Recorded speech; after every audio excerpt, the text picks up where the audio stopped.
T20 world cup 2024માં ભારતે south આફ્રિકાને ફાઇનલમાં માત આપીને સમગ્ર વિશ્વમાં નામ કર્યું છે, ત્યારે જેમાં મહત્વની ભૂમિકા ભજવનાર ક્રિકેટર હાર્દિક પંડ્યાનું ભવ્ય સ્વાગત તેમજ રોડ શોનું આયોજન આગામી 15મી દિવસે માંડવીથી સાંજે 5 વાગે નીકળશે, જેમાં આયોજક તરીકે ટીમ રિવોલ્યુશન તેમજ સમગ્ર વડોદરા શહેર દ્વારા હાર્દિક પંડ્યાનું સ્વાગત કરવામાં આવશે, જેને લઈ આજે ટીમ રિવોલ્યુશન દ્વારા પત્રકારોને વધુ માહિતી આપવામાં આવી હતી.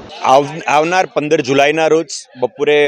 5 વાગે સાંજે 5 વાગે હાર્દિકભાઈ પંડ્યાનો ભવ્ય રોડ શો વડોદરા શહેરમાં રાખવામાં આવ્યો છે. T20 વર્લ્ડ કપમાં આખા વિશ્વમાં જ્યારે ભારત દેશનો ડંકો વગાડ્યો હોય, ભારત દેશને આખા વિશ્વમાંના પલક પર જ્યારે લાયા હોય, છેલ્લી ઓવર જે રીતની છે, આખું વિશ્વ દરેક ઇન્ડિયન દરેક ગર્વથી જ્યારે છેલ્લી ઓવર જોઈ હોય,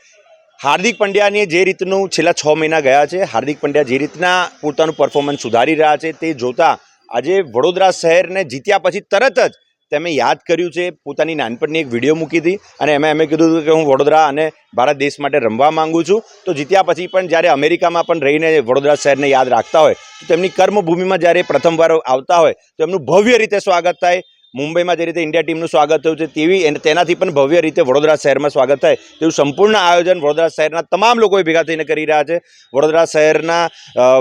તમામ ગણેશ મંડળો, દરેક આગેવાનો, દરેક ક્રિકેટ પ્રેમીઓ, ભારતીય જનતા પાર્ટીના વિજયભાઈ શાહનો પણ આમાં પૂરેપૂરો સાથ સહકાર છે. આખો વડોદરા શહેર, તમામ મીડિયાએ પણ પોતાની બધી તાકાત લગાવી, બધા જ લોકોએ ભેગા થઈને હાર્દિક પંડ્યાનું ભવ્યતાથી સ્વાગત થાય અને રોડ શો થાય એના પ્રયત્ન કર્યા છે, જેનું આયોજન અમારા દ્વારા 15 તારીખના રોજ કરવામાં આવ્યું છે.